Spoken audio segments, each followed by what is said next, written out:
Hi friends, welcome back to our channel moms recipes and logs.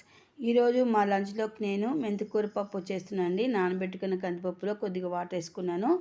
మన spicy తగినంత పచ్చిమిర్చి వేసుకోండి. మీకు నచ్చితే ఎండుమిర్చి కూడా వేసుకోవచ్చు. చూసారు కదా, ఇందులోకి వేసుకుని శుభ్రంగా బాగా 4-5 సార్లు కడుక్కున్న మెంతాకు వేసుకున్నానండి.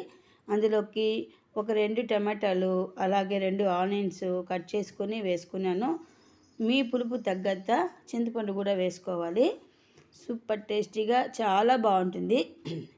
వర్కింగ్ ఉమెన్స్కి చాలా ఈజీగా త్వరగా అయిపోతుందండి కుక్కర్లో పెట్టుకొని. ఇప్పుడు మనం అందులోకి ఆనియన్స్, కొద్దిగా పసుపు, అంతే కొంచెం వాటర్ ముందే వేసాను, మళ్ళీ వేసాను. కొంచెం పులుపు తగ్గంత చింతపండు వేసుకొని ఒక 2 స్పూన్లు ఆయిల్ వేసుకొని మూత పెట్టుకొని ఒక 3 విజిల్స్ పెట్టుకోవాలి. చాలా టేస్టీగా ఉంటుంది. మీరు కూడా ట్రై చేయండి. ఎలా వచ్చిందో కామెంట్లో చేయండి. 3 విజిల్స్ అయిపోయినాక మూత తీసుకున్నానండి.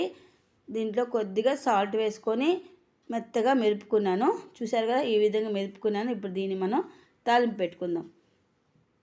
చూసారు కదా, కొద్దిగా ఒక 3 స్పూన్స్ దాకా ఆయిల్ వేసుకొని ఆయిల్ బాగా వేడెక్కాక ఆవాలు, జీలకర్ర, అలాగే ఎండుమిర్చి ఇవన్నీ 1 ఆఫ్టర్ 1 వేసుకున్నాను.